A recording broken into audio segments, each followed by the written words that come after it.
जीवन में सफल कौन नहीं होना चाहता? पद में, प्रतिष्ठा में आकाश जैसी ऊंचाई किसे नहीं चाहिए? स्थिरता में भूमि जैसी दृढ़ता किसे नहीं चाहिए? सभी को चाहिए। परंतु सफलता का पुष्प अपने साथ अहंकार का कांटा भी लाता है। सफलता आपको आनंद देती है, उपलब्धि आपको गर्व देती है, और फिर यही आनंद धीरे धीरे अहंकार में परिवर्तित हो जाता है, फिर अतिक्रमण में और अंततः अन्याय में। और यही से सफलता का नाश प्रारंभ हो जाता है।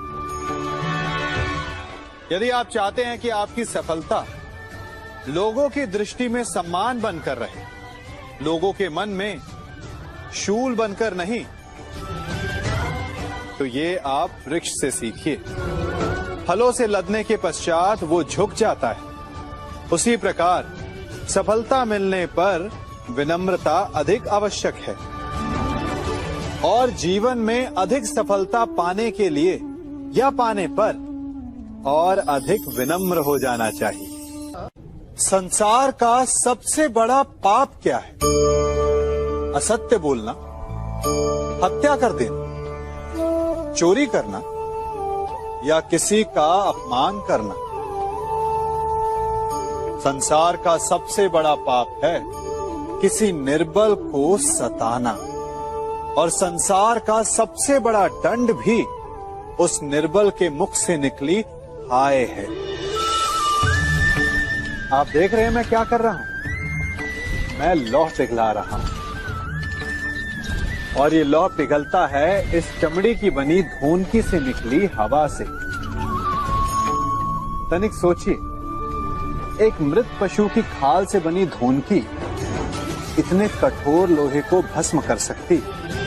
ठीक उसी प्रकार आप चाहे जितने भी शक्तिशाली क्यों ना हो, यदि आपने किसी निर्दोष, किसी निर्बल को सताया, तो उसके मन से निकली हाय और उसका श्राप आपके जीवन को भस्म कर सकता है।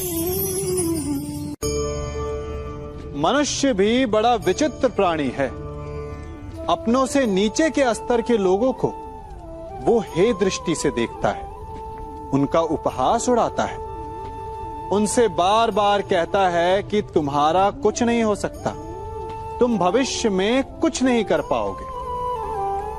जब मनुष्य के पास धन, संपत्ति, मान होता है, तो वो दूसरों का आदर नहीं करता, परंतु वो एक बात भूल जाता है कि उससे भी अधिक शक्तिशाली कोई अस्तित्व में है, और वो है समय, काल। काल अपना चक्र कब बदलेगा ये कोई नहीं जानता।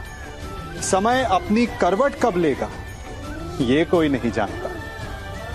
कोयला भी समय के साथ साथ हीरे में परिवर्तित हो जाता है। इसलिए जीवन में कभी भी किसी का भी उपहास नहीं उड़ाना चाहिए।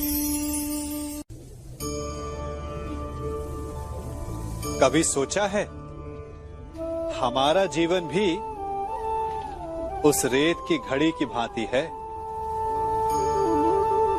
जो रेत नीचे गिर चुकी है वो हमारा अतीत है, जो अब भी ऊपर है वो हमारा आने वाला भविष्य है, और वर्तमान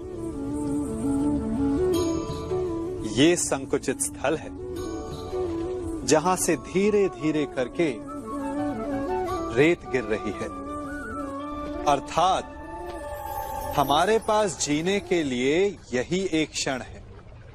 उसका उपयोग कैसे करना है ये हम पर निर्भर करता है। जो बीत गया उसका दुख मनाना है, या जो भविष्य में होने वाला है उसकी प्रतीक्षा में क्रोध करना है। सब कुछ करने के लिए यही एक क्षण है। प्रसन्न रहना है तो उसके लिए भी यही एक पल है। प्रतीक्षा करते रहोगे तो ये पल भी भूतकाल में बदल जाएगा। इसलिए आनंद के लिए, परोपकार के लिए प्रतीक्षा ना कीजिए। आपके पास जो पल है उनका भरपूर सदुपयोग कीजिए, क्योंकि इस घड़ी को पलटकर आप फिर से समय अवश्य गिन सकते हैं, परंतु अपना बीता हुआ समय आप वापस नहीं लौटा पाएंगे। हम सब अपनों की, अपने मित्रों की, परायों की सहायता करते हैं, परंतु हम सब के मन में एक व्यथा रह जाती है कि वो हमारा उपकार भूल गया, कि उसने हमें सम्मान नहीं दिया, कि समय पड़ने पर उसने हमारी सहायता नहीं की। होता है ना ऐसा? अब प्रश्न ये उठता है कि क्या हमें उपकार भुला देना चाहिए या नहीं? और उत्तर भी दो हैं, हां भी और ना भी। हमें दूसरों पर किए गए उपकार को भुला देना चाहिए, परंतु यदि किसी ने हम पर उपकार किया है तो उसे नहीं भुलाना चाहिए। यदि दूसरों पर किए उपकार भुला दिए तो अपेक्षा नहीं रहेगी। अपेक्षा नहीं रहेगी तो वो टूटेगी नहीं, मन कुंठित नहीं होगा, और स्वयं पर किए गए उपकार को स्मरण रखा तो उसे चुकाने के लिए सदा तत्पर रहेंगे, उपकार करने वाले के कृतज्ञ रहेंगे, तब भी मन प्रसन्न रहेगा। और यदि हम सभी ऐसा करने लगे तो सबके मन को संतोष रहे। प्रत्येक मनुष्य सफलता पाने के लिए कार्य करता है। कुछ सफल होते हैं, कुछ नहीं होते, और जो सफल नहीं होते वो सदा अपनी असफलता का कारण या तो अपनी परिस्थितियों को बताते हैं या अपने सहयोगियों को दोषी ठहराते हैं। परंतु क्या वास्तविकता में ऐसा ही होता है? क्या कोई परिस्थिति या कोई व्यक्ति किसी की असफलता का कारण बन सकते हैं? उत्तर हां भी है और ना भी। कैसे? आप इस तितली को देख रहे हैं? आपने एक मक्खी को भी देखा होगा। प्रकृति ने दोनों को समान गुण दिए हैं रस पान करने का। एक तितली फूलों पर जाकर उसका रस लेती और इस अवस्था में नए फूल खिलने की व्यवस्था भी करती है, और मक्खी घाव पर बैठती है, घाव को सड़ाती है और रोग भी फैलाती है। यदि इसमें किसी बात का अंतर है तो केवल सोच का।